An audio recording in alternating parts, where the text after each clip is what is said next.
Ok, espérons que le son il marche.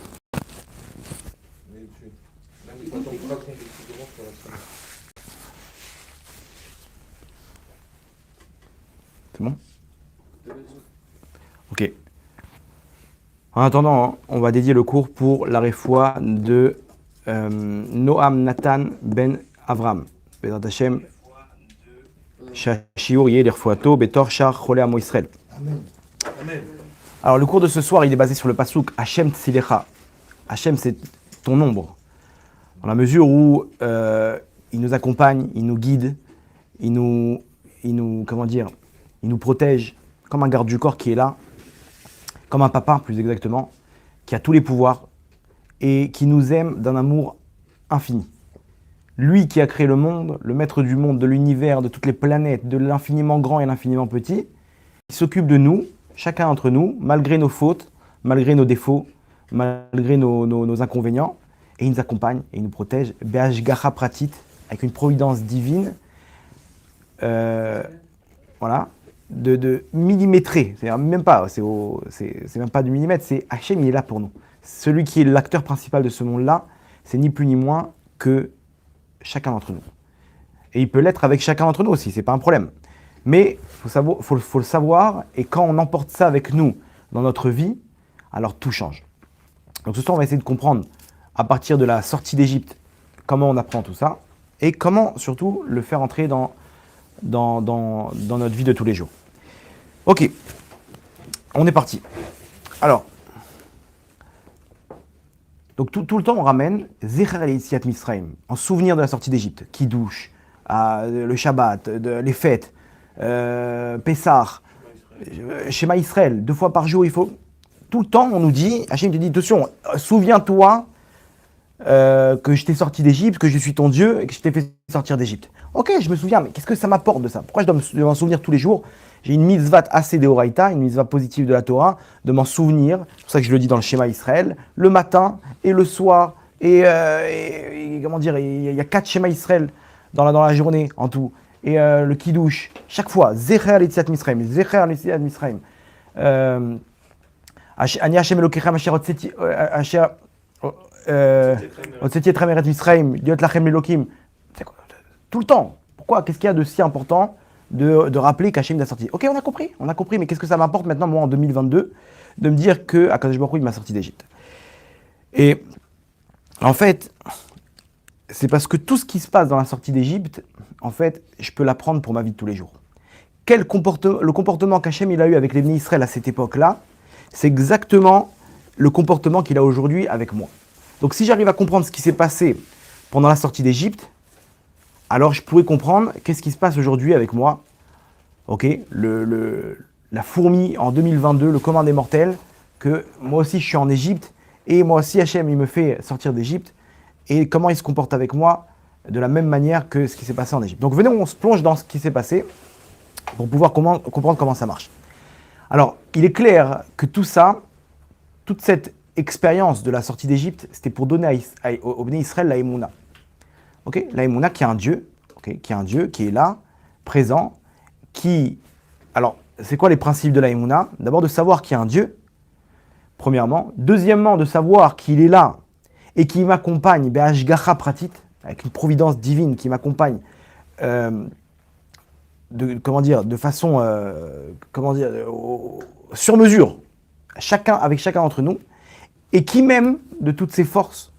Et c'est pour ça que le dernier niveau d'Emouna, c'est de comprendre que à Kol les Tova, que tout ce qui se passe, c'est pour le bien. Tout ça, c'est ce qui s'est produit dans la sortie d'Égypte. On parle là-bas d'un peuple d'esclaves. Ils n'ont rien du tout. Ils ont juste le mérite de leurs ancêtres, mais derrière, ils n'ont rien d'autre. Ils sont là. Hachem, maintenant, il doit leur remettre tout à zéro, leur recréer une Emouna. Et c'est ce qu'il fait Hachem avec l'histoire des 10 plaies et la sortie d'Égypte jusqu'à l'ouverture de la mer Rouge. Et comme ça, il leur a créé une Emouna qui coule dans nos veines jusqu'à aujourd'hui. Donc, qu'est-ce qui s'est passé? Alors, dans la sortie d'Égypte, il faut comprendre pourquoi il y a eu ces 10 plaies-là. Hachem, il n'aurait pas pu faire une seule plaie. Tu veux les faire sortir d'Égypte? Tu as besoin de l'accord de Paro. Tu as besoin de son accord. Ok, attends, à Moshe, encore un coup, et il va accepter. Hachem, il vient, il il fait en un seul scénario. Ok, il fait comprendre aux Égyptiens de libérer l'homme Israël. Quoi, c'était dur pour Hachem. Il avait besoin de un coup. Ah, ok, bon, je vais peut-être lui envoyer un deuxième, troisième, quatrième. Et il attend l'accord de Paro. Ok. Et après Paro, il poursuit. Etc. Alors si vous dites non, parce qu'il voulait qu'il fasse tchouva. Ok, alors pourquoi 10 plaies?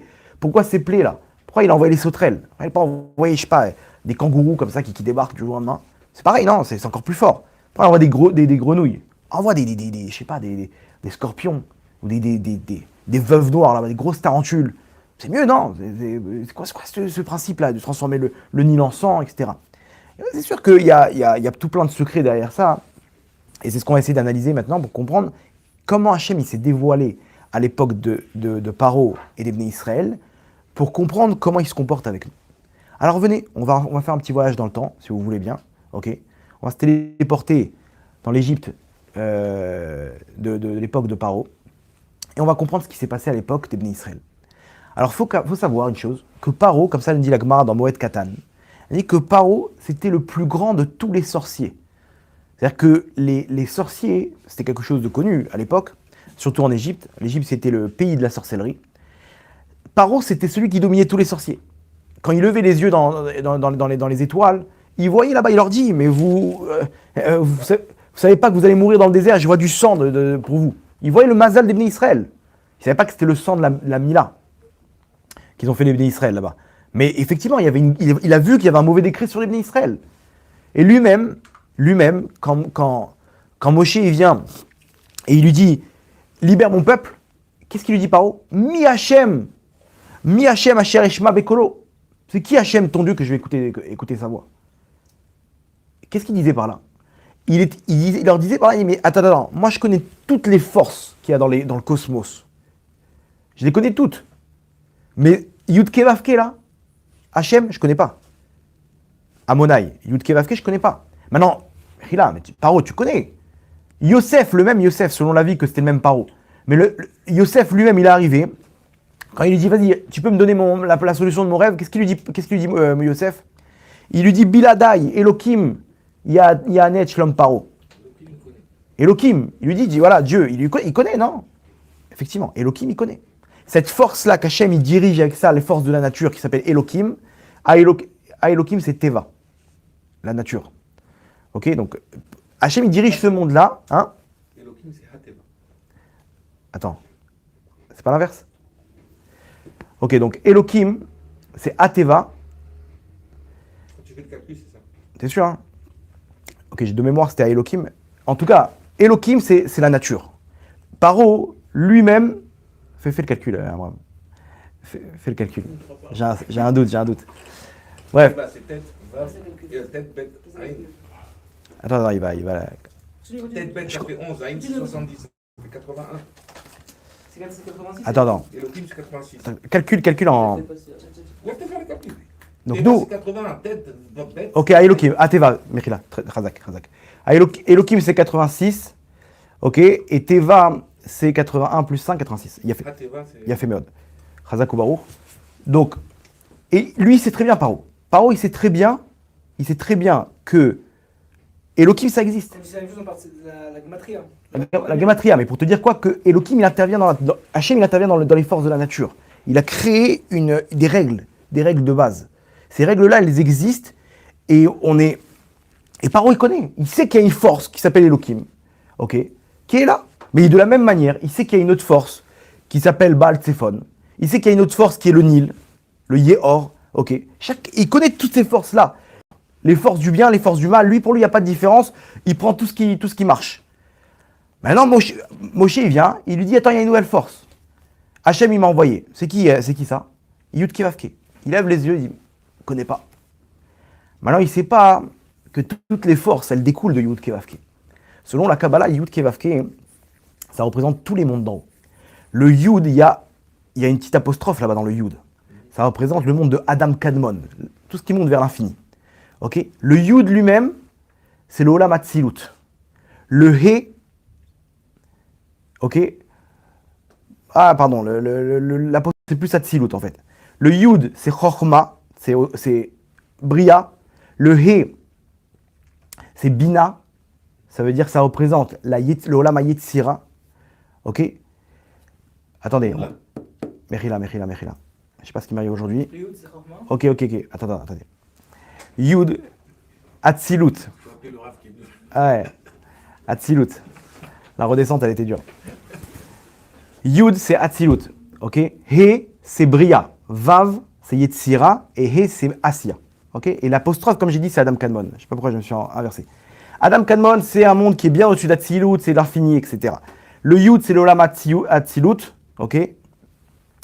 He, c'est l'Olam Bria. Ça représente quoi? Ils comprennent pas les. Il y a plusieurs mondes. Nous, on est dans l'Olam Asiya. Ok. Action. Le monde de l'action. Asiya, c'est les actes. Massé, c'est les actes. Maintenant, au-dessus de nous, il y a des mondes qui amènent jusqu'à Hachem. Et la lumière, elle descend dans les mondes d'en bas jusqu'à maintenant.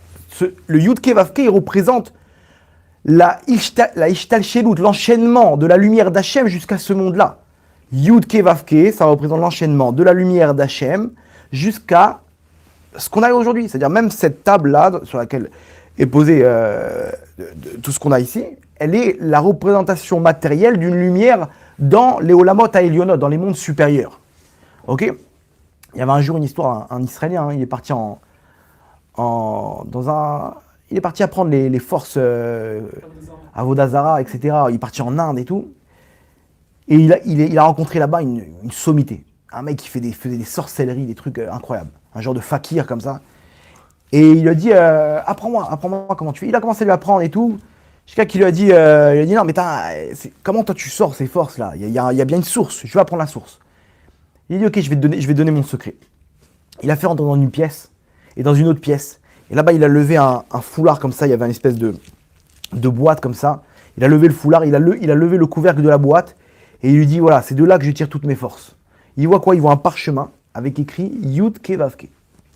Il lui dit, ces 4 symboles-là, c'est de là, quand je médite, que je tire toutes mes forces. Même les forces du mal. Parce que tout découle d'Hachem. Tout découle de la grandeur d'Hachem. Et les gens qui servent ces trucs-là, ils ne savent pas qu'il y a bien plus grand. Lui, il a compris, il se dit quoi? Mais j'ai quitté ma religion pour arriver à comprendre que tout vient d'Hachem. Il est retourné en Israël, il a fait tchouva. Ok? Donc, tout ce qu'on sert aujourd'hui, de dire, ouais, mais attends, les voyants, les sorciers, les machins, arrête de toucher à tout ça. Il y a bien plus haut que ça. Nous, on est connectés à la source. Les bénis d'Israël, ils sont connectés à la source. C'est pour ça qu'il y a mazal l'Israël.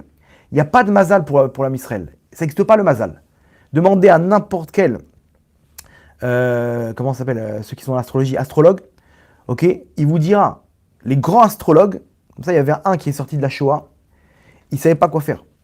Il était en Belgique, il ne savait pas quoi faire, il s'est dit, j'allais voir un astrologue, il va me dire quoi faire. Et regarde, il va voir l'astrologue, il lui fait sa carte astrologique, et donc il était né quand, quelle date, quelle heure, machin, etc. Et il lui dit, écoute, selon mon analyse, ok, normalement, tu aurais dû être mort depuis 2 ans. Et effectivement, c'était 2 ans après la Shoah. Waouh. Et alors quoi, je fais quoi? Il dit, je sais pas. J'ai pas de réponse. Moi, C'est comme moi, après le Tikkun Shovalim, tout le mazal a changé dans la main. Ouais. Il y en a pas. Tous mes traits de main, ils ont changé. Les traits de la main, ils ont. Non, c'est connu ce truc-là. Bref, maintenant, il est arrivé il s'est dit, tu sais quoi, ça l'a intrigué. Il a dit, je vais apprendre l'astrologie. Il est arrivé avec un expert, il lui a dit, je t'en prie, apprends-moi. Il a commencé à apprendre tous les trucs, etc. Les étoiles et tout. Et j'ai quelqu'un que je connais, il était dans l'astrologie. Il m'a dit, c'est vrai ça. Il m'a dit, les juifs, c'est comment dire, c'est pas fiable. C'est pas fiable. Tu peux faire le truc à une année, 2 ans plus tard, tu refais, t'as une autre carte astrologique. Un autre mazal. Ça dépend des mitzvot, ça dépend de ta tchouva, ça dépend de la tzedaka qu'il a donné, etc. Donc ça se tient ce que tu dis. Bref, il apprend pendant 1 an chez le plus grand des astrologues européens. Maintenant, le test final, c'est de faire sa carte astrologique. Et il fait sa carte comme ça. Il tombe quoi? Il n'y a rien, il aurait dû mourir. Il va voir son professeur et il dit, comment c'est possible? Il dit, ok, montre-moi. Il lui fait la carte, il dit, bon, effectivement, il dit, t'es juif? Il lui dit, ouais. Il dit, pour les juifs, il se peut qu'il y a des erreurs. Il dit, comment ça? Ça marche pas. Attends, ça marche ou ça marche pas? Il n'y a pas pour les juifs, il y a des erreurs. Si ça marche pas, ça marche pas. Il dit, non, je ne sais pas comment expliquer dans les étoiles, mais il y a des changements chez les juifs. Le truc, il change. Bon, lui, il savait qu'il était juif. Il a compris, il a dit quoi? Ça veut dire que nous, les juifs, et demande à n'importe quel astrologue. N'importe quel astrologue, il peut vous confirmer ça. Ça veut dire que les juifs, ils sont au-dessus de tout ça. Il y a le mazal, les étoiles, c'est-à-dire les forces qui influencent ce monde-là. Quelqu'un qui n'a telle période, il aura telle influence, il aura tel truc. Et on voit que ça se tient. Quelqu'un qui est scorpion, qui est capricorne, qui est vierge, qui est truc. On voit que ça se tient, ces trucs-là. Et pourtant, s'il donne la tzedaka, alors que selon ses influences, il aurait dû avoir une période de pauvreté, eh ben, il change complètement son mazal. Ça, c'est que chez les juifs. Pourquoi? Parce qu'ils sont reliés, ils sont au-dessus de toutes ces étoiles. Parce que la Torah, elle est surnaturelle. Hachem, il a créé le monde à partir de la Torah. Parce qu'on La- dépend directement d'Hachem. La Torah, les liens elle-même, c'est le plan de ce monde-là. Si toi, tu as fait quelque chose dans la Torah qui te dit que ça annule les mauvais décrets, donc la nature, elle est obligée de s'appliquer à ça. Donc tout descend de Yud Ke Vav Ke. C'est ça la source.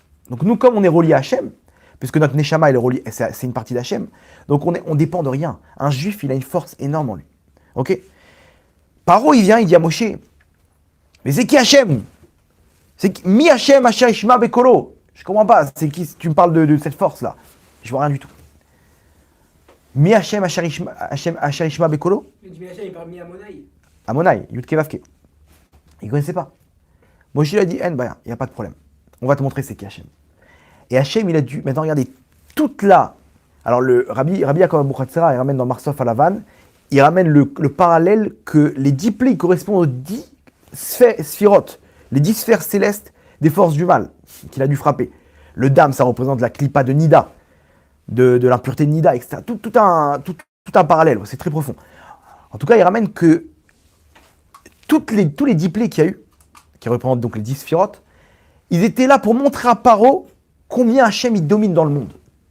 Je vais te montrer c'est qui le patron. Et regardez comment c'est fort. On commence par quoi? Par le sang. Le sang, qu'est-ce qu'il a montré à Paro? Regardez bien.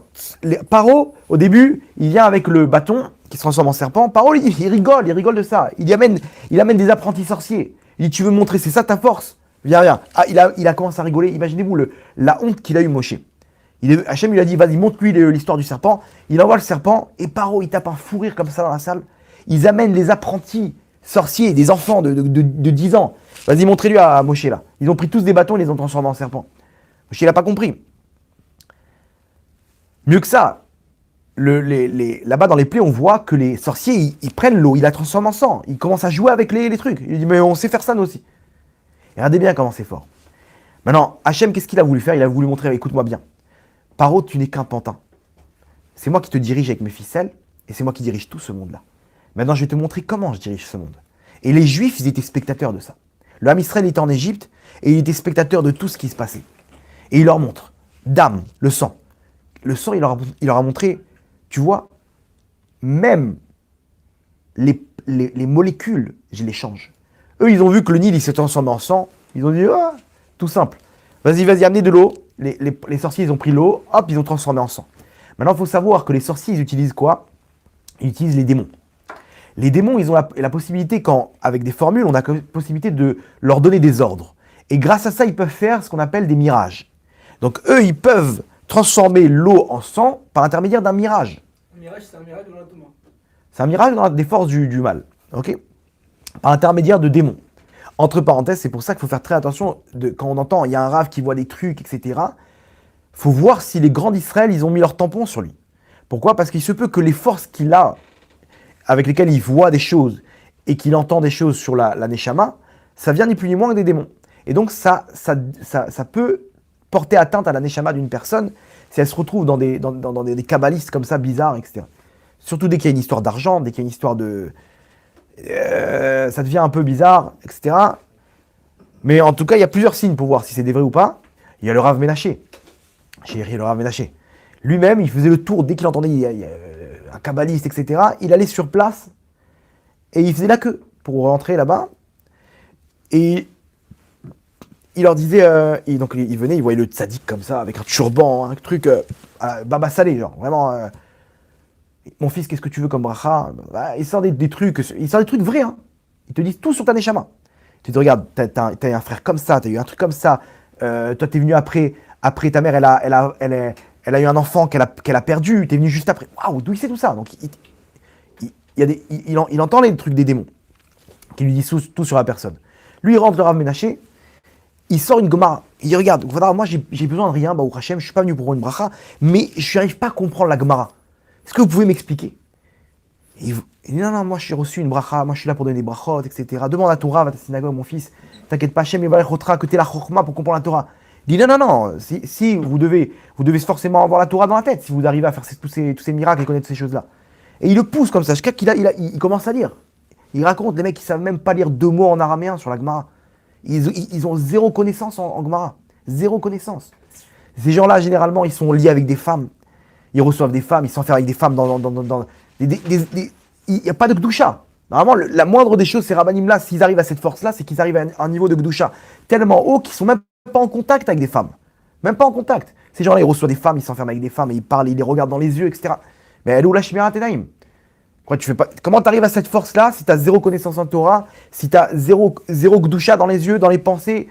Non, moi je suis au-dessus de tout ça, bien entendu, etc. Il y a de l'argent à tout va. Dès qu'il y a ces trois choses-là, il faut fuir comme le feu. Comme le feu. Parce que les démons, ils s'imprègnent de la Neshama, ils puisent des forces de notre Neshama pour ces trucs-là. Donc, il a des connaissances en Torah, s'il a de la Gdusha, et s'il y a de l'argent, s'il y a des tarifs derrière. Alors regarde, si tu veux que je te fasse ça, donne-moi 2600 €. Voilà. Et je vais chercher ta Neshama, je vais la libérer des forces du mal. Dès que c'est un truc comme ça sent mauvais. Normalement, un tzaddik, il est là pour aider le Ham Israël. Il faut comprendre, il y a un Rav et un tzaddik. Le Rav, il est là, il a des connaissances en Torah pour aider le Ham Israël au niveau de la Torah. Les aider, il s'occupe d'une communauté, etc. Le tzaddik, il est là pour aider le Ham Israël. Il n'y a pas d'argent. Il y a un du Ham Israël, il a besoin d'aide.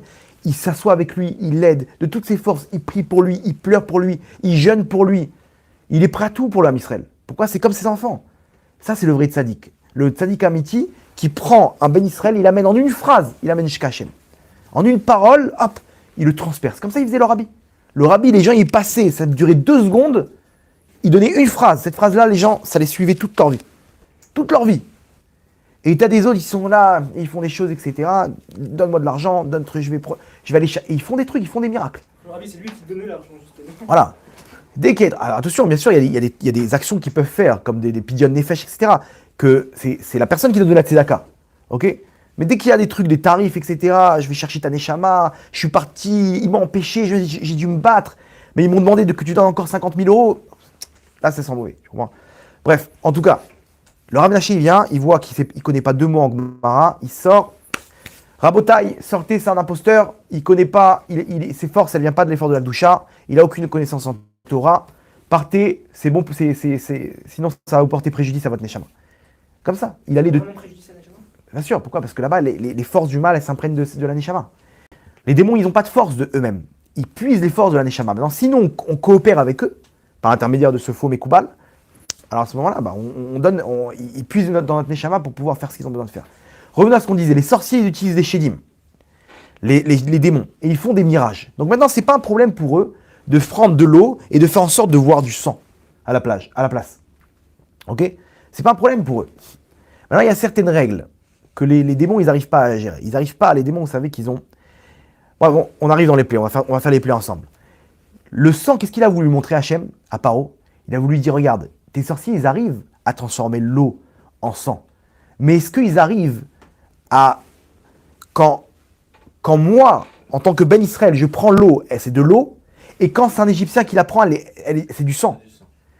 Et c'était incroyable, il y avait là-bas, tout se transforme, même quand il crachait, ça se transformait en sang. Toutes les eaux du monde, elles sont transformées en sang. Là, les sorciers, ils ont dit, ouais, c'est bizarre, comment il a fait? Hachem, ni plus ni moins, il est intervenu. Première leçon, Hachem, il peut intervenir dans l'infiniment petit. C'est quoi l'infiniment petit? Toutes les molécules de ce monde-là, Hachem, il les contrôle. H2O, l'eau, la formule de l'eau, H2O, Hachem, il est venu, il l'a transformé en sang. C'est devenu du sang. C'est quoi la preuve? C'est pas un mirage. Tu prenais n'importe quel verre d'eau, c'était de l'eau. Tu le donnais à l'Égyptien, il se transformait en sang. Comment ils ont fait là?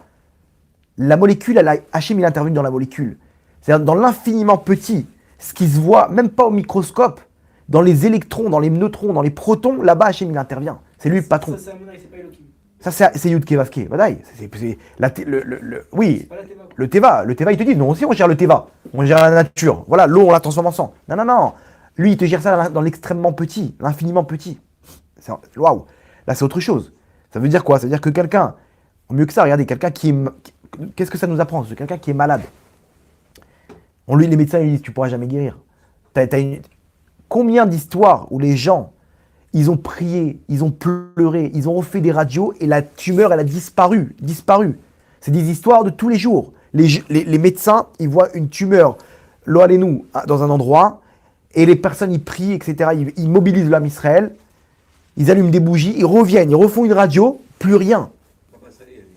Ouais. Là, hier, on m'a raconté une histoire comme ça. Une dame qui a eu un problème, là, nous, une maladie, elle a refait une radio après toutes les prières, etc. Plus rien.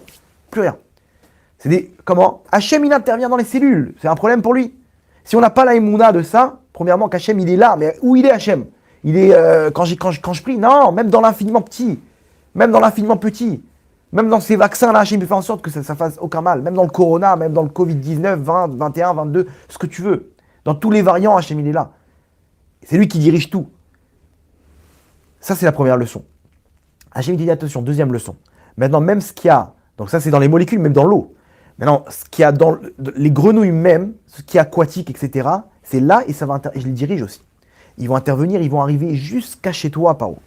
Tu vas comprendre quoi? Mais ces grenouilles-là, ils ont besoin de vivre dans l'eau. Ils viennent jusqu'à chez toi. Ça aussi, je les contrôle. Kinim, c'est quoi Kinim? Hein? Ouais, jusqu'au four, ils allaient. C'est quoi Kinim? Les poux. Quoi? Même ça, tu contrôles Hachem. Maintenant, on est sur la terre. On n'est plus dans l'eau, on est sur la terre. Même l'infini, le plus petit des animaux, c'est quoi? C'est ça. C'est ces petites bêtes-là. Même ça, Hachem, il les contrôle. Maintenant, là-bas, qu'est-ce qu'ils disent les sorciers, ils disent quoi? Etzba Elokimi. C'est le doigt de Dieu. Vous savez pourquoi c'est le doigt de Dieu? Parce qu'ils n'ont pas réussi à faire les kinim. Ils n'ont pas réussi à les contrôler. Non, selon ce qu'on a expliqué par rapport aux démons, les démons, il faut savoir qu'ils ont trois pattes, comme des poules. Si vous voulez le voir, la Gemara elle dit, vous mettez de la farine autour de votre lit, vous ne faites pas le schéma Israël avant de dormir, ne faites pas, mais je vous dis comment ça marche. Vous mettez de la farine autour du lit, vous ne faites pas le schéma. Vous revenez, vous allez voir des traces de poules sur la farine. C'est des démons qui traînent. Quand tu fais le schéma, il n'y a pas. C'est incroyable. Hein. Maintenant, donc ils ont 3 doigts. Est-ce que les kinim, avec quoi je peux les... Tout ce qui est minutieux, avec quoi je peux les attraper? Il n'y a qu'avec le pouce. Regardez bien les choses minimes. Tu veux prendre un tout petit diamant, il n'y a que le pouce. Tu ne peux pas attraper avec ça. Le pouce, il permet d'attraper, c'est le doigt qui nous permet d'attraper les choses qui sont minutieuses. Minuscules. Grâce au pouce. Maintenant, une poule, elle peut pas. Elle n'a pas ce doigt-là. Donc eux, comme ils utilisent les démons pour faire des mirages, donc les kinim, les poux, les démons, ils peuvent pas intervenir parce qu'il faut le pouce. Et ils l'ont pas. Donc sur ça, ça marchait pas. Qu'est-ce qu'ils ont dit les sorciers? Etzba Elokim I. Ça, c'est le doigt de Dieu. Pourquoi? Parce qu'il y a un doigt en plus là. Ce doigt-là qui manque le pouce, c'est le doigt de Dieu qu'il a en plus de nos démons. Parce que lui, il arrive à contrôler les choses qui sont minuscules. Vous comprenez l'interprétation? On continue. Ensuite, on a Harov, les bêtes féroces. Hachem te dit, attention, les plus petites bêtes, mais même les grosses bêtes, je les contrôle. Quoi? Même un lion. Même le lion, je le contrôle. Il va toucher les Égyptiens, mais il va pas toucher les Bnei Israël. Ils se baladaient, imaginez-vous, ils voyaient, c'était une avalanche de bêtes féroces. Même le lion et la gazelle, ils attaquaient ensemble. Ils attaquaient ensemble, il y avait des pieuvres. Et mieux que ça, c'est qu'il y avait le climat, ils se déplaçaient avec eux. La pieuvre, il y avait de l'eau autour d'elle. Elle se déplaçait, elle rentrait ses tentacules à l'intérieur du truc. Tu te rends compte? De quoi on parle? Des lions, des ours, des tigres, des serpents, des scorpions, des aigles, des vautours. Imaginez-vous une armée entière comme ça. Dans tout ça, Hachem, il contrôle. Et maintenant, le mec, il se balade avec ses enfants. Il est au zoo. Le mec, il dit à ses enfants, venez, on va voir les bêtes féroces. Et il se balade là-bas, il voit comment l'éléphant, il enfonce la porte, comment le... Waouh! Et il se balade comme ça, tranquille, et pas une égratignure. Les bêtes féroces, elles passent autour d'elle, autour de ces personnes. Les Bnei Israël. Waouh! Même ça, Hachem, il contrôle. Même ça. On continue. Dam Tzfardé Akinimarov, des vers. Des vers, c'est quoi? Les maladies, tout ça. Quoi? Même à l'intérieur de moi? Même à l'intérieur de toi? Même ça, tu peux faire ce que tu veux. Tu peux prendre 4 doses de vaccin. Hachem, c'est lui qui contrôle le dévers. Hop, nouveau variant, nouveau truc.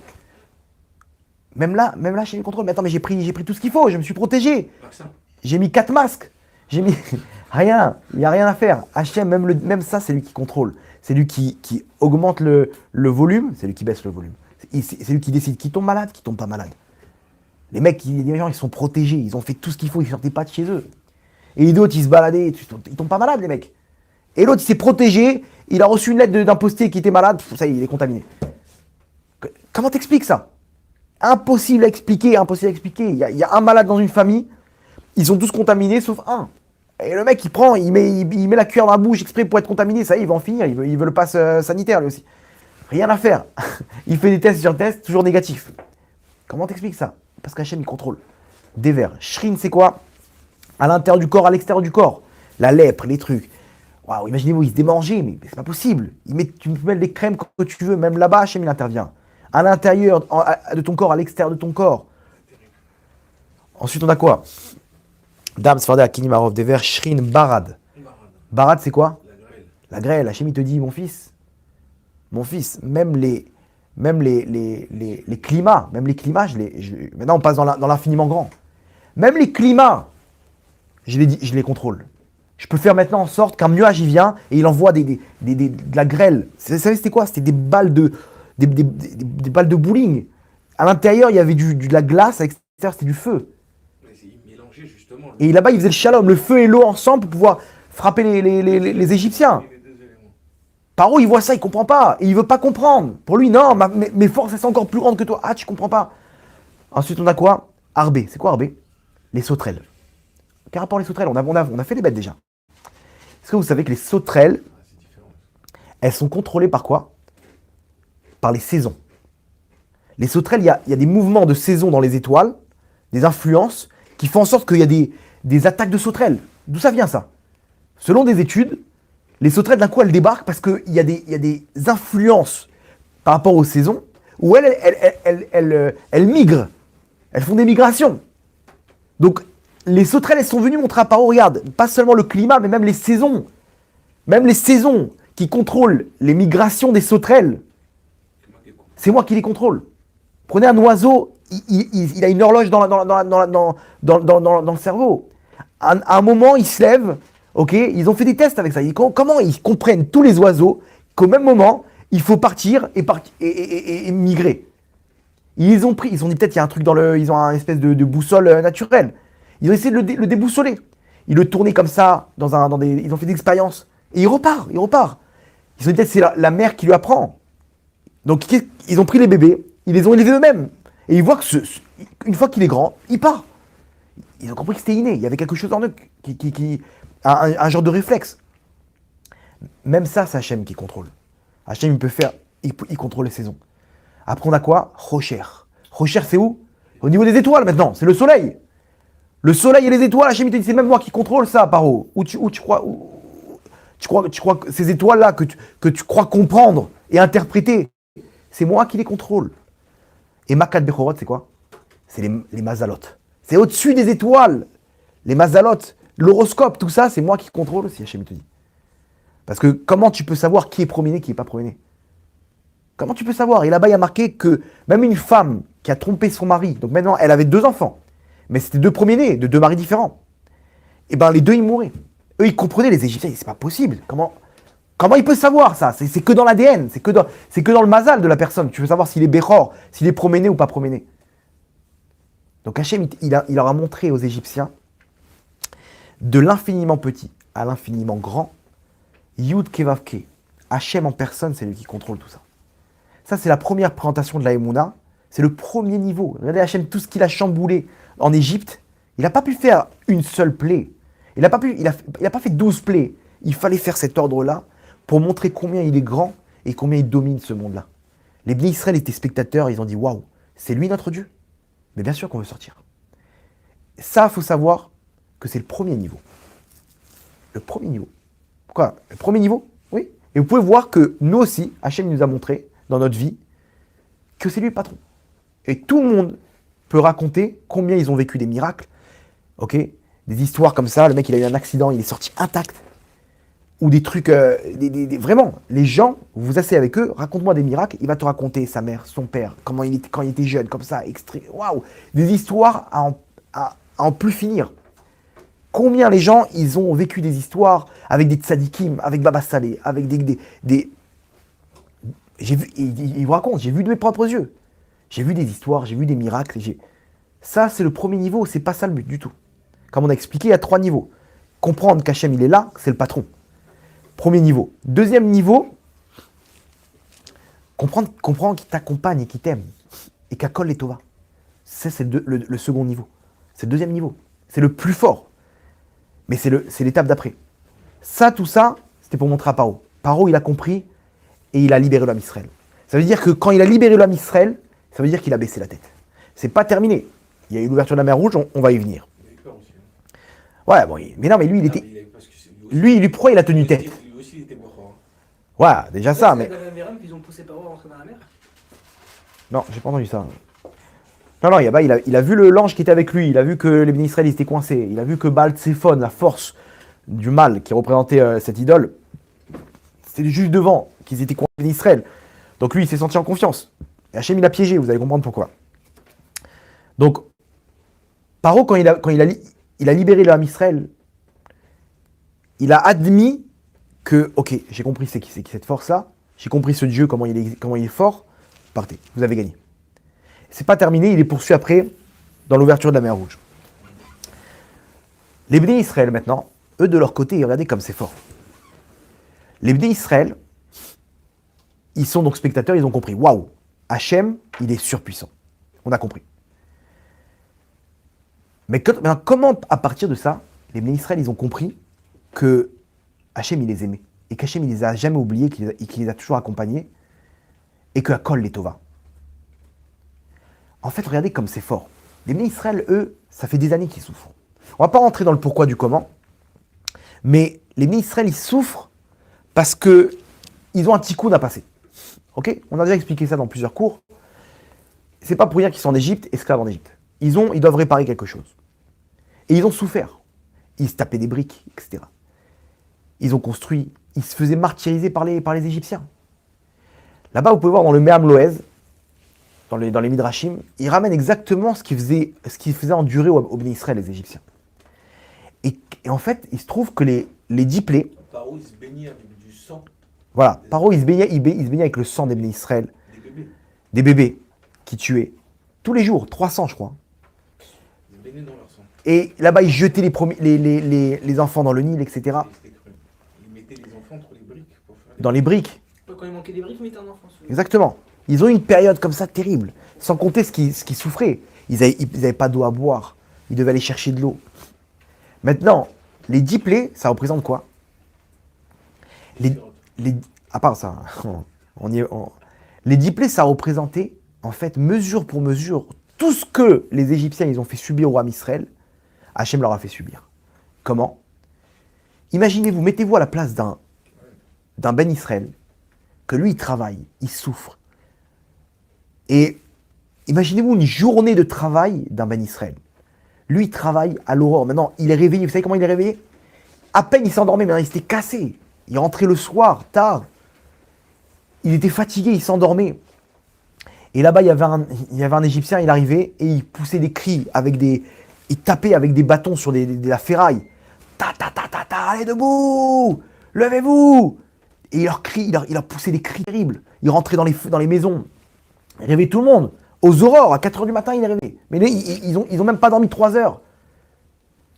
Là-bas, ils rentraient chez eux le soir. Ils n'avaient pas le temps de se doucher. Parce que c'était sur le compte de la fatigue. Ils étaient sales. Et ils ne pouvaient pas se doucher, ils ne leur donnaient pas de l'eau, les Égyptiens. Et comment ils faisaient pour s'occuper de leurs enfants? Non, c'est un autre... avez expliqué l'autre jour avec le Raphaël Natal, vous avez dit. Ouais, on a expliqué, mais. Non, il y avait les femmes, etc. Il y avait des. Bref, c'est pas le sujet du cours, mais en tout cas, comment dire, c'est sûr qu'Hachem, il les a aidés à élever leurs enfants. Mais par rapport au sujet qu'on explique maintenant, dans la peau d'un Ben Israël. C'est un peu Ok. comme la Shoah. Exactement, ils ont vécu une atrocité. C'était un guénam sur terre. Ils avaient pas, les Égyptiens leur donnaient pas de l'eau. Tu veux de l'eau, tu vas là-bas au lac. Tu vas jusqu'à là-bas au Nil et tu vas te laver là-bas. Mais amenez-moi quelque chose. Non, tu te débrouilles. Donc ils finissaient leurs heures de travail. Ils avaient une heure pour rentrer manger, être avec leurs femmes et leurs enfants et dormir. Je vais prendre une douche et non, je peux pas. Donc ils n'allaient pas se doucher. Donc ça leur démangeait. Leur peau, elle était massacrée. Des plaies. Ils devaient boire de l'eau, ils devaient aller chercher l'eau jusqu'au Nil. Imaginez-vous qu'est-ce qu'ils leur ont fait subir, les Égyptiens. Hachem leur dit, il n'y a pas de problème. On va taper le Nil. Ce qui vous donne de quoi boire, maintenant vous allez voir que vous n'allez pas boire, les Égyptiens, et les Bnei Israël, eux, ils vont boire. Ce que toi, tu as fait endurer aux Égyptiens, quand lui, il avait soif, je te dis, mais aide-moi, j'ai soif, je vais mourir maintenant, je ne pourrai pas travailler. Débrouille-toi. T'as une pause, ils ne pouvaient pas boire. Ils se faisaient fouetter. Ils avaient des marques sur le corps.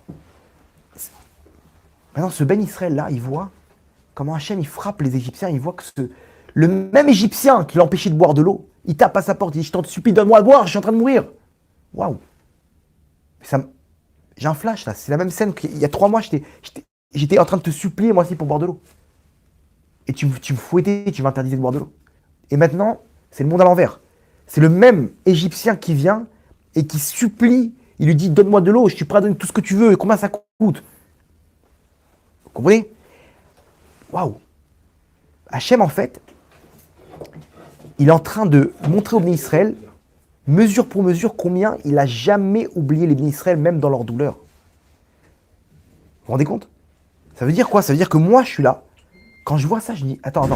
Hachem, il s'est rappelé de ma souffrance quand j'avais soif. C'est quoi la preuve? C'est que maintenant, c'est comme ça qu'il frappe les Bnei Israël. Mais mieux que ça, c'est quand il me réveillait en sursaut, qu'est-ce qu'Hachem il leur a donné? Les grenouilles. Les grenouilles, ils rentraient chez eux, quoi, ils leur mettaient des bruits terribles. C'était assourdissant. Pourquoi? Parce que tu faisais sursauter les Bnei Israël dans leur réveil, il n'y a pas de problème. Donc maintenant, le mec, il est là, il se dit, mais attends, Hachem, il s'est rappelé de mes souffrances aussi. Quand il tapait comme ça chez moi, il me réveillait en sursaut. Quand ils se démangeaient parce qu'ils n'avaient pas de quoi se doucher. Les poux, qu'est-ce que ça leur a fait? Des démangeaisons. La lèpre, des démangeaisons. L'obscurité, là-bas, vous croyez qu'il leur donnait des torches pour s'éclairer? Va chercher là-bas le bois, dans la forêt. Maintenant, dans la forêt, il y avait des bêtes féroces. Ils ne revenaient pas. Il y en a certains qui ne revenaient pas. Ils se faisaient manger par des lions. Ils se faisaient piquer par des serpents, par des scorpions. Il n'y a pas de problème. Hachem dit, tu vois, ces bêtes féroces-là, c'est eux que je vais utiliser. Ils prenaient leurs enfants, ils leur jetaient. Hachem, il a touché à leurs enfants. Tout ça, ces 10 plaies-là, un Ben Israël, il s'est dit, waouh, en fait, Hachem, toute cette souffrance, il était là. Et il a oublié aucune de mes souffrances. C'est quoi la preuve? C'est comme ça qu'il a puni les Égyptiens. Moi, j'étais là, en train de me dire, Hachem, mais j'étais en train de pleurer, en train de dire, Hachem, mais comment tu nous oublies? Comment tu penses pas à nous? Regarde, c'est des démangeaisons. Je peux pas dormir le soir, tellement que ça me gratte. Et d'un coup, je vois comment les Égyptiens, ils sont en train de se gratter. Je les entends pousser des cris à côté de chez moi. Parce que le mec, il n'arrive pas à dormir. Waouh, en fait, Hachem, pendant ces moments de souffrance, Imo Anochi Betsara, Hachem, il est en train de me dire, j'étais avec toi, mon fils. Cette souffrance, tu devais la passer. Mais sache que j'étais avec toi. Je t'ai accompagné. Je t'ai pas oublié. Je sais que tu souffrais et je pleurais avec toi dans la souffrance. Mais malheureusement, je pouvais rien faire. C'est ton parcours, c'est ton tikkun, c'est ta route sur terre pour pouvoir y arriver. Mais quand on y arrive, quand les Bnei Israël, ils ont compris qu'Hachem était avec eux à chaque instant, à ce moment-là, ils ont dit, waouh, en fait, Hachem ne nous a jamais oubliés. C'est pas qu'Hachem il s'est dévoilé à eux et il dit, voilà, je me présente, je suis Akadosh Baruch Hu, comment tu t'appelles, Moshe, Gabriel, ok. Non, Hachem, depuis le début, j'étais avec toi. Depuis le début, j'étais avec toi et je t'ai jamais oublié, mon fils. Ça veut dire que chaque épreuve qu'on a aujourd'hui, faut pas oublier qu'Hachem, il est avec là, il est avec toi. Il est là, Hachem Tzilecha. C'est Hachem, il s'occupe de toi, c'est ton ombre. Ah, alors pourquoi on souffre? Parce qu'il y a un tikkun. Mais c'est pas ça le but sur Terre. Pourquoi on est là sur Terre? Officiellement, on dit il y a un tikkun à faire. Il y a une réparation. On n'est pas des plombiers. On n'est pas des plombiers, on n'est pas venus pour réparer. On n'est pas. Ça, c'est le premier niveau. Hachem, il est obligé de nous donner une responsabilité. C'est vrai qu'on a fait des fautes. On a fait des avérotes, on est là pour réparer. Mais ça, c'est ni plus ni moins que le scénario. Les avérotes, c'est ça qui va créer le parcours du combattant que je vais avoir pour pouvoir découvrir Hachem. Le but sur Terre, vous savez, c'est quoi? Va'ani kirvat Elokim litov. Comme ça, il dit David Ameller. Et moi, la proximité avec Hachem, c'est ça le but sur Terre. C'est ça qui me fait du bien. D'arriver à kirvat Elokim litov. D'arriver à la proximité avec Hachem. Et ça, tout le monde peut y arriver. Comment je vais y arriver? Malheureusement, ça commence par un moment d'obscurité où je dois réparer ma neshama. Ce parcours du combattant que je vais avoir, chacun il va avoir un parcours du combattant différent. Par quoi il va être fixé ce parcours du combattant? Comme on a dit, l'histoire de mes avérotes, de Gilgoulim d'avant, de mes avérotes du passé, c'est ça qui va former les obstacles de mon parcours du combattant. Quand je vais arriver à surmonter ces obstacles, il y aura Hachem derrière. Je vais arriver à réparer ma neshama, je vais arriver à transformer le passé et comprendre comment en fait Hachem il était là à chaque instant. Comment Hachem il était là, il m'a fait rencontrer telle femme, c'est pas pour rien. Parce qu'elle avait ce qu'il faut pour m'aider. Mais je ne pouvais pas le voir tant que je n'avais pas réparé ma neshama. Telle enfance, tels parents qui m'ont frappé, qui m'ont martyrisé. Oui, c'est ça qui t'a permis d'arriver à ta neshama. C'est ça qui t'a permis d'arriver à comprendre combien Hachem il était avec toi. Malheureusement, c'est mon parcours.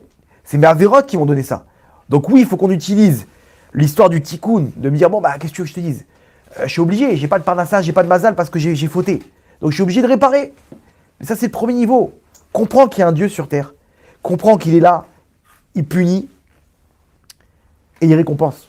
Et que ma parnassa, elle dépend de ça, ma santé, elle dépend de ça, de la réparation de ma neshama. Mais ça, c'est que le premier niveau. Le deuxième niveau, c'est qu'il faut comprendre qu'Hachem, tout ce qu'il a fait dans le passé, il était là à chaque instant. Et chaque fois que tu souffrais, Hachem, il pleurait avec toi. Imo anochi betsara. Comme ça, la Gemara dit dans Sanhedrin, quand un juif, il pleure, Hachem, il pleure. Ah ouais, mais alors pourquoi tu me fais souffrir, Hachem? Alors Hachem, il a la possibilité d'arrêter de te faire souffrir. Hachem, il a la possibilité, il a toutes les possibilités sur terre. Et pourtant, il a décidé de laisser ça et de pleurer avec toi. Pourquoi? C'est qu'il y a des raisons. Il souffre aussi avec nous. Il souffre aussi avec nous. La Gemara dit dans Sanhedrin, Kalani Meroshi, Kalani Mizroui, la Shrina, elle pleure quand un juif, il souffre. La présence divine. Attends, Hachem, il a tous les pouvoirs. Hachem, il souffre quand je souffre. Mais Hachem, alors enlève-moi la souffrance. Comme ça, tout le monde est content. Et pourtant, Hachem, il décide de laisser cette souffrance. Pourquoi? Parce qu'il y a une raison. Comment toi, tu décides de laisser la punition à ton fils, de lui enlever sa console quand il a des mauvaises notes? Parce que tu sais très bien que c'est pour son bien. Mais tu souffres quand tu le vois pleurer, dis mon fils, mais fais-moi confiance, je t'en prie. Fais-moi confiance, c'est pour ton bien. Et pourtant, on est cruel avec nos enfants, selon leurs interprétations à eux. Mais nous, on sait très bien pourquoi. Donc, l'histoire, elle est simple. Quand on arrive à comprendre, hein? Le dentiste, ouais. Ouais, c'est une souffrance. T'as aimé cette histoire-là? En tout cas, quand on arrive à comprendre qu'Hachem, il ne m'a jamais abandonné, et qu'Hachem, il m'aime, que tout ce qu'il fait, c'est pour mon bien. Pourquoi? Parce que regardez ce qui s'est passé en Égypte. Il a montré par les 10 plaies, non seulement que c'était lui le patron, ok, mais en plus, je t'ai jamais oublié, mon fils. Regarde, ce qu'ils t'ont fait subir, j'étais là, j'ai tout retenu. Chaque souffrance. Et il n'y a rien de mieux pour une personne de savoir qu'on se rappelle de ce qu'il nous a raconté. Moi, des fois, je parle avec des gens. Hachem, Baruch Hachem, il m'a donné, grâce à la Torah, une très bonne mémoire. Et des fois, je parle avec des gens, ils me racontent un truc il y a 6 mois, et 6 mois plus tard, ils me racontent un truc, et je me rappelle maintenant de ce qu'ils m'ont raconté. Et je leur dis, oui, je sais, vous m'avez raconté avec votre sœur, comme ça, et comme ça, et comme ça. Ils sont choqués. Et c'est un lien. Pourquoi? Parce que tout le monde sait qu'on se rappelle que les choses qui sont importantes. C'est vrai. Je vais te raconter la finale de la Coupe du Monde. Est-ce que tu te rappelles comment Zidane il a mis la tête, là, le but avec la tête? Bien sûr qu'il va se rappeler. Pourquoi? Parce que c'était waouh, c'était quelque chose de fort. Maintenant, est-ce que tu te rappelles du but de la France face à l'Ukraine là-bas en 2004 Un match amical, même un but de Zidane. Non. Pourquoi tu te rappelles pas? Parce que ça, c'était important. C'était la finale de la Coupe du Monde. Et ça, c'était pas important. Donc, quand toi, tu te rappelles de ce qu'elle t'a dit, ta femme, ou ce que cette personne-là, elle t'a raconté, tu te rappelles, ça veut dire qu'en fait, elle comprend, cette personne-là, que c'était important à tes yeux. Puisque tu t'en rappelles. Et donc, la personne, waouh, elle est charmée. Elle se dit, waouh, mais comment il s'est rappelé de ça? Non, parce que moi, c'est des choses qui sont importantes de ce qu'on me raconte. J'ai envie d'aider l'homme Israël. Donc voilà, donc pour moi, ça reste dans ma mémoire. C'est tout simple. Imaginez-vous si une personne, elle se rend compte que, Hachem, il s'est rappelé de tout ce que j'ai souffert. Bah oui, la preuve, c'est quoi? C'est qu'Hachem, il s'est rappelé de chaque souffrance des bénis Israël. Et comme ça, il a frappé les Égyptiens. Comme ça, il les a frappés en leur montrant, regardez mes enfants, ce qu'ils vous ont fait subir, ils vous ont pas donné d'eau, ils vous ont pas permis de vous doucher, etc. Chaque chose, je m'en rappelle. Ils ont touché à vos enfants. Mais mieux que ça, c'est que Paro lui-même, il connaissait très bien comment ça marche. Il sait qu'Hachem, Elohim, c'est Mida Kenegad Mida, c'est mesure pour mesure. Donc comment il a voulu tuer les Béné Israël, les enfants? Il a voulu les jeter dans le Nil. Et vous savez pourquoi? Paro, il savait très bien que Hachem, il avait promis qu'il ne pourrait plus punir le monde par l'eau. Depuis l'époque du Maboul, du déluge de Noé. Hachem, il a promis. Et le pacte, c'est l'arc-en-ciel. Il a dit, t'inquiète pas, je ne détruirai plus le monde par l'eau. Ok, Paro, qu'est-ce qu'il fait? Il est intelligent. Il s'est dit, si leur Dieu, il fonctionne mesure pour mesure. Donc, si je prends les bébés et je les jette dans l'eau, donc leur Dieu, il devra me punir comment? Avec l'eau. Or, en me jetant dans l'eau. Or, c'est quoi le problème? C'est que Dieu, il a promis qu'il ne pourrait plus tuer avec l'eau. Il ne pourrait plus envoyer de l'eau pour nous tuer. Donc, on est protégé. Vous avez compris le stratagème de Paro? Qu'est-ce qu'il a fait Hachem? Hachem, il a aveuglé Paro. Paro, il poursuit les bénis Israël. La mer, elle s'ouvre. C'est quoi ce scénario? Hachem, il ouvre la mer, il les fait tourner en rond dans le désert, devant Baal Tsephon. Paro, il dit, c'est bon, leur Dieu, il a une faiblesse, c'est Baal Tsephon, notre idole, qui le neutralise là. C'est bon, on peut y aller. L'eau, elle s'ouvre, elle s'ouvre, la mer rouge, elle s'ouvre en deux, en plusieurs quoi, en 12. Là-bas, les bénis Israël, ils rentrent. Il dit, ok, leur Dieu, il est fort, il les a délibérés, mais moi, j'ai mon Dieu Baal Tsephon. Et il voit l'ange de l'Égypte qui arrive avec Paro. Paro, il est sûr de son coup. Mieux que ça, c'est que Paro, il sait très bien que ce qui est utilisé pour faire un miracle, pour sauver, il ne peut pas être utilisé pour faire du mal. Donc la mer, elle ne peut pas se refermer sur nous. Et donc Paro, il rentre à l'intérieur, et la mer, elle se referme sur lui. Pourquoi Hachem, il a fait tout ça? Pour montrer à Paro, regarde mon fils. Même toi, je vais te montrer combien ce que tu as fait pour tuer les enfants d'Israël, tu les as jetés dans l'eau. C'est vrai, je ne peux pas te tuer et te jeter dans l'eau. Mais toi-même, je t'ai fait tout un stratagème pour que toi-même, tu rentres dans l'eau. C'est-à-dire, moi, j'ai ouvert l'eau en deux. T'es rentré, j'ai refermé. Qu'est-ce que tu fais? Ben non, qu'est-ce que tu fais là? Donc, le mesure pour mesure, il a eu lieu, même si Hachem, il avait décidé de ne pas tuer avec l'eau. Regardez le stratagème qu'Hachem, il a trouvé. Quand Paro, il a vu ça, il a vu que tel Égyptien, lui, sa souffrance, elle était encore plus grande. Il coulait dans les profondeurs de l'eau, directement, parce que lui, il a moins fait souffrir les bénis Israël. Donc, il s'est noyé directement. L'autre, il se noyait par intermédiaire comme ça. Intermittence, on dit. Il se noyait, il sortait. Il se noyait, il sortait. Donc, la souffrance, elle était plus grande, parce que lui, il a fait souffrir encore plus les bénis Israël. Paro, il a vu ça, qu'est-ce qu'il a dit? Mi chamocha ba'elim Hashem, mi kamocha nedar bakodesh. Mi chamocha au début, pourquoi? Parce qu'il avalait la tasse, il avalait l'eau. Donc il ne pouvait pas dire mi kamocha, mi chamocha, il disait. Qui est comme toi, Dieu? Hachem, quel Shem il emploie? Yud Kevavke. Il admet. Ah, Hachem dit, attends, au début tu disais quoi? Mi Hachem Asher Ishma Bekolo. Alors comment il conclut, Paro? Mi kamocha nedar bakodesh. Mi chamocha ba'elim Hashem. Qui est comme toi parmi les dieux, Hachem, Yud Kevavke. Il a compris. Et qu'est-ce qu'Hachem il a fait?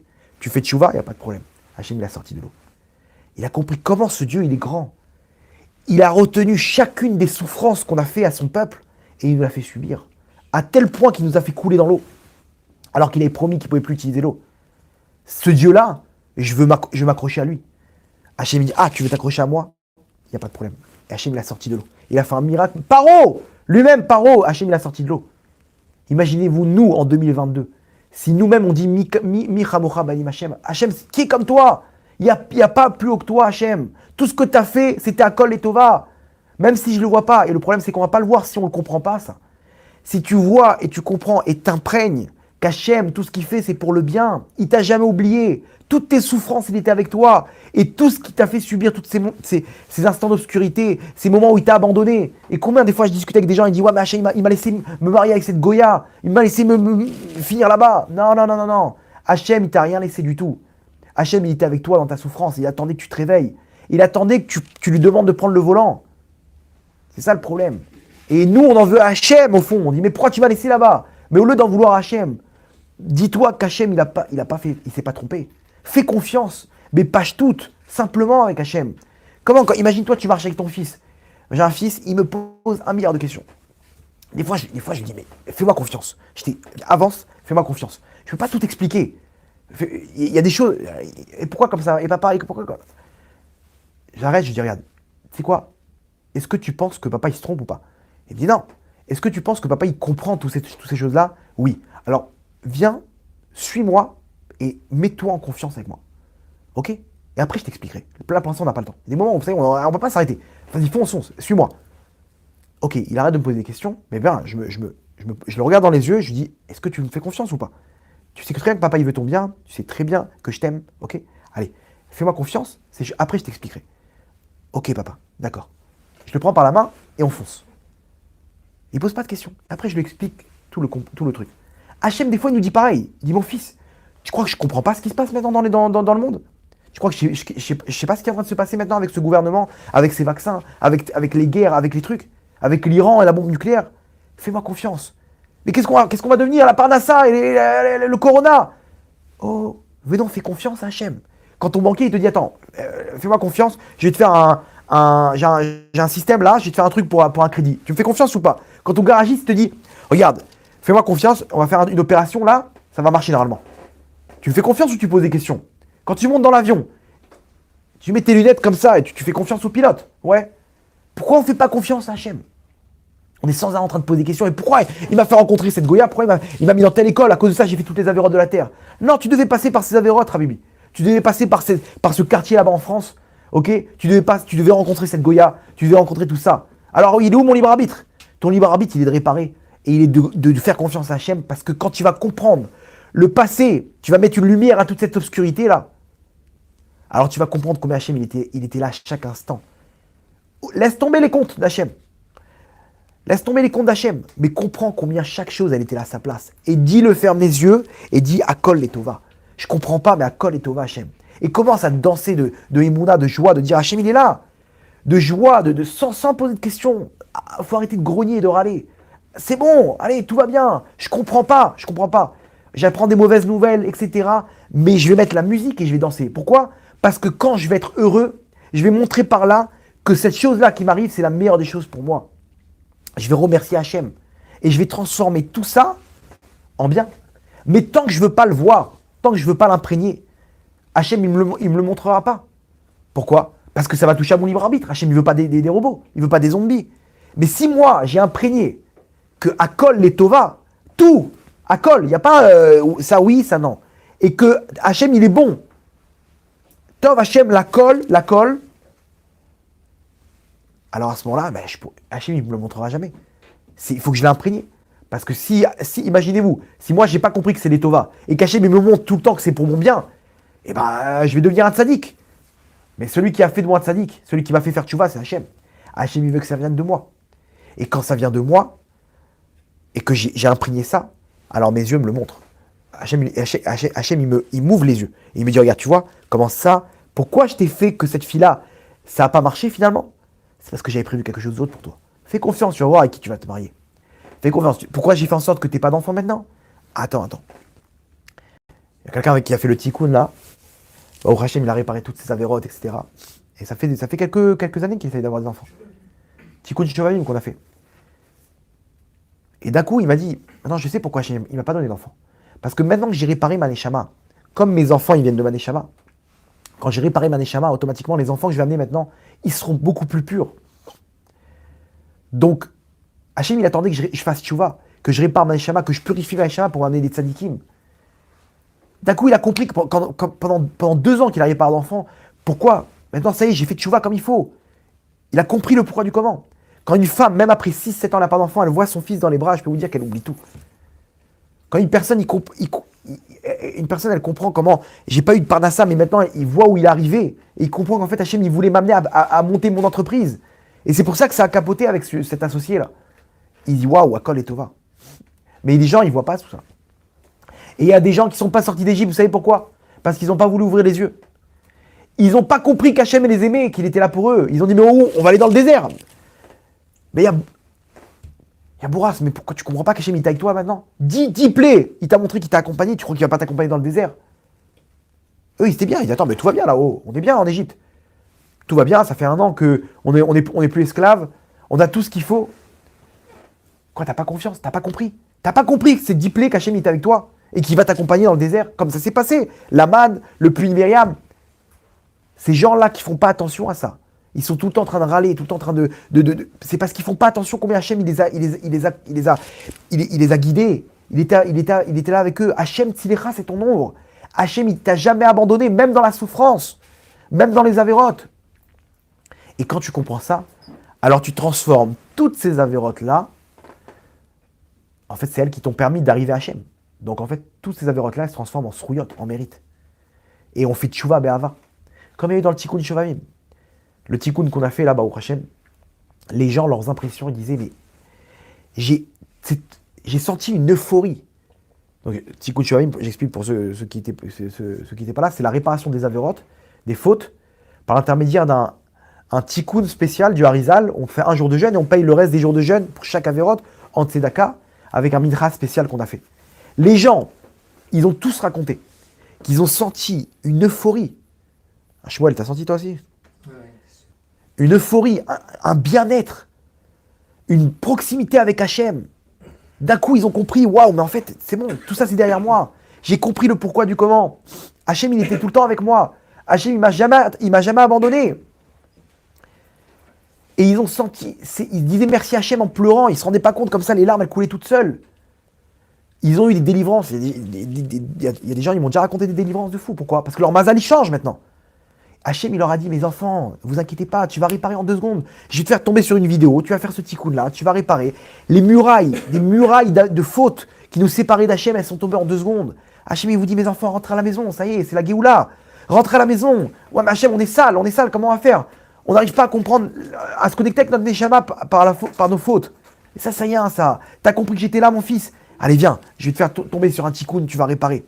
Et les murailles, elles tombent. Et d'un coup, les gens, ils sont là, ils sont heureux. Ils ressentent le but de ce monde-là. Va'ani kirvat Elokim litov. La réparation, c'était qu'une étape pour arriver à Hachem. On n'est pas des plombiers, on n'est pas des réparateurs. Ça, c'est le premier niveau. Ça, c'est juste au début, parce que tu ne veux pas te bouger. Alors Hachem, il te dit, écoute bien, si tu ne répares pas ta Neshama, tu vas avoir des galères dans la Parnassa. Tu vas avoir des épreuves. Donc répare. Donc nous, on répare, ok, comme des robots. Et après, d'un coup, on découvre Hachem. C'est ça le but. Hachem Tzilecha. Hachem, c'est ton nom, il t'accompagne. Si on n'a pas compris ça, nous aussi, on ne sortira pas d'Égypte.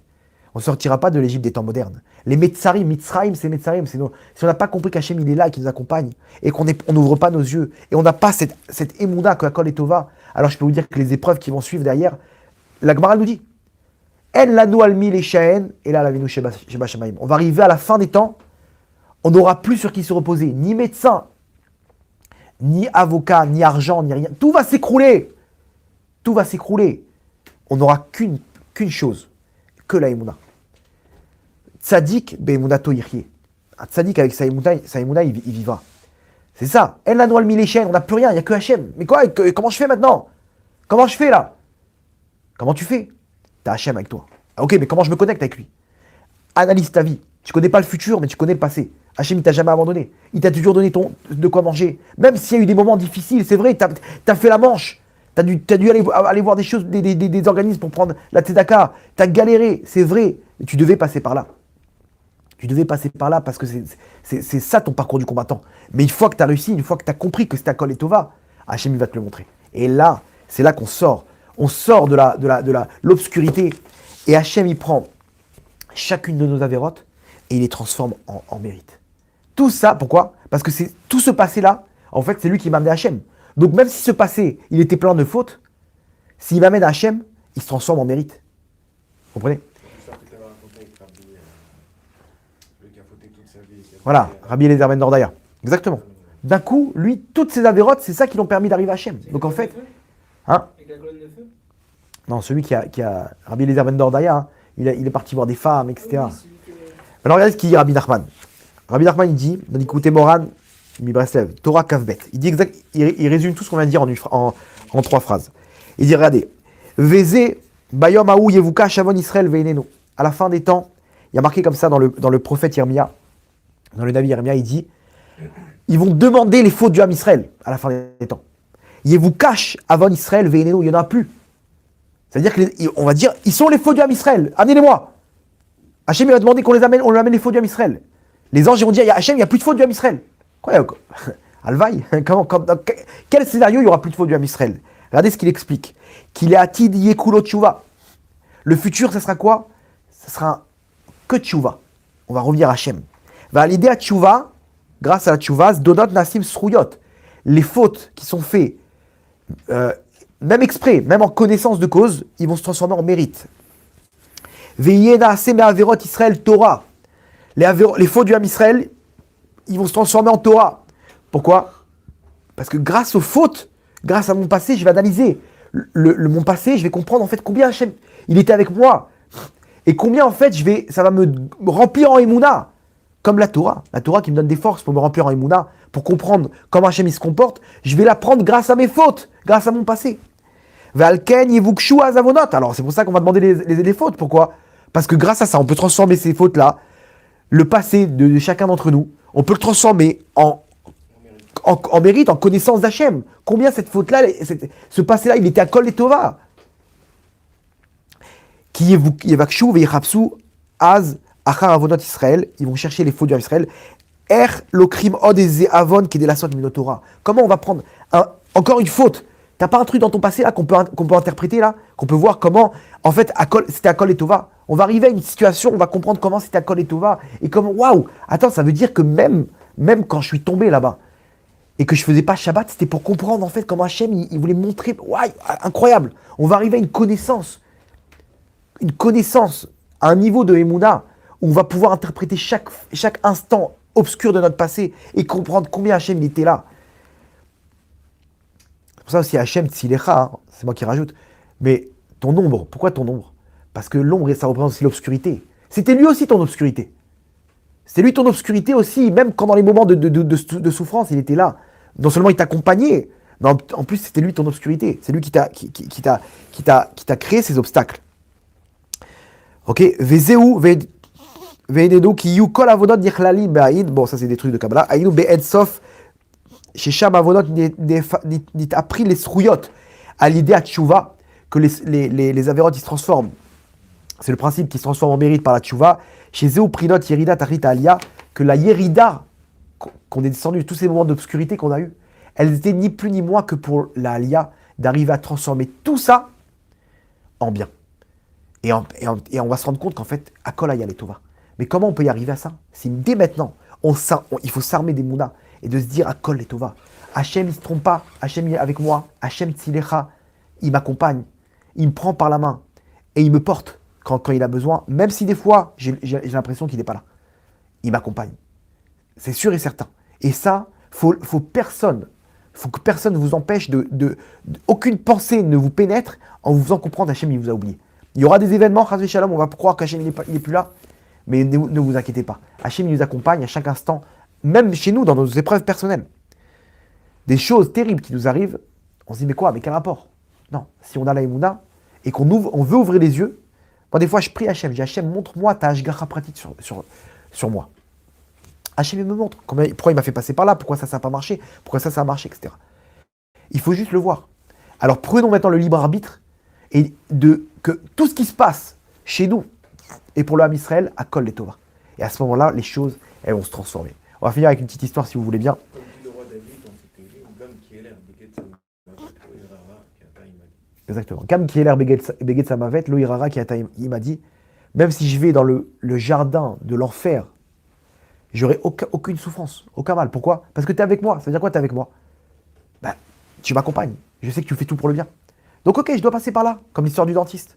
Mais c'est pour mon bien. On va finir avec une histoire. Il y avait deux petits enfants à la Shoah. Ils se sont cachés. Les parents, leurs parents, ils leur ont dit, regardez, ils avaient une cave. Ok, il leur a dit, on va fermer la cave. Vous restez là jusqu'à temps qu'on vienne vous chercher. Écoutez-moi bien. Vous ne sortez sous aucun prétexte. Rien de rien. Vous avez ce qu'il faut, il y a à manger, etc. On revient. D'accord? Ça peut durer des mois, on ne sait pas, mais vous ne sortez pas. Alors, il y avait le grand frère et sa petite sœur. Un matin, il se réveille, son grand frère. Tu connais cette histoire? Il se réveille, il voit sa sœur, elle est partie. Waouh. Il voit, la porte, elle est ouverte. Waouh, qu'est-ce qu'on va faire? Il commence à sortir. Il la cherche. Vous n'avez pas vu une fille comme ça? Non, ça y est, les juifs, ils ont tous été déportés par les nazis. Il n'y a plus aucun juif dans la ville. Et il dit, vous n'avez pas vu ma sœur, une petite fille? Il commence à... Ah si, elle a été attrapée par la Gestapo. Quoi? Oh non, c'est pas possible. Non. Où ils l'ont amené? Au commissariat là-bas, à la base. Il prend son courage à deux mains et il va. Il arrive devant le commissariat, il voit les soldats, il dit, elle où ma sœur? Il se retourne. Un mec de 12 ans comme ça. Qu'est-ce que tu veux? Je veux ma sœur, rendez-moi ma sœur. Ah, la petite juive. Waouh. Écoutez, il va récupérer sa sœur. Non, t'inquiète pas, elle va prendre le prochain transport là, t'inquiète pas, elle va retrouver ses parents et toute sa famille. Non, rendez-moi ma sœur, etc. Vous allez lui faire du mal. Non, t'inquiète pas, tout va bien se passer. Et lui, il rigole de lui et tout. Et lui, il commence à pousser des cris. Rendez-moi ma sœur, je vous dis. Jusqu'à que un des colonels là-bas, un des gradés, il dit, oh, c'est quoi ces cris là? Il entend les gens, il entend ses soldats rigoler et tout. Il sort, il dit, écoute ça. Il va récupérer la petite là, la petite juive. Ah ouais? Il dit, bon, on va s'amuser un petit peu. Tu sais quoi? Regarde. Si jamais t'arrives à me sortir des poils de ta main, ok? Je te sors ta sœur. D'accord? Tu me sors les poils, tu me fais un tour de magie comme ça, tu sors les poils de ta main, et je te sors tout de suite ta sœur. Ah, il se tape des barres et tout. Le petit, il se concentre. Il ferme les yeux. Bon, eux, ils le regardent, ils s'imaginent, bon, qu'est-ce qu'il veut faire? Et il sort sa main comme ça. Ah, et là, il avait un grain de beauté comme ça, avec plein de poils horribles qui sortaient de son grain de beauté. Ah, ils prennent peur, c'est qui ce sorcier? Waouh, les mecs, ils s'en vont une peur terrible. Ils se sont dit, ouais, c'est qui celui-là? C'est un petit sorcier, ce petit-là. Il nous fait S'il décide de nous tuer et tout, ils ont pris peur. Hachem, il leur a mis une crainte dans leur cœur. Vas-y, prends ta soeur, pars d'ici, ne reviens plus. C'est quoi ce diable-là? Il est parti avec sa soeur. Maintenant, imaginez-vous. Ce petit jeune-là, il a grandi. Il a grandi en tant que Talmid Chacham, un tzaddik comme il n'y a jamais eu. Pourquoi? Parce que toute sa vie, on s'est moqué de lui. Imaginez-vous, un grain de beauté avec des poils. Tous les enfants, vous savez, les enfants, puis ils sont cruels. Ils se moquaient de lui. Waouh, regarde les poils, les machins, etc. Et lui, il pleurait. Il disait, mais pourquoi Hachem m'a fait ça? Pourquoi Hachem m'a fait grandir avec ça? Pourquoi Hachem, il aime Hachem dans son cœur. Mais pourquoi Hachem, tu m'as fait grandir avec cette tache de naissance, là, avec des poils comme ça? C'est horrible. Pourquoi tu fais ça, Hachem? Hachem, en fait, il avait mis le remède.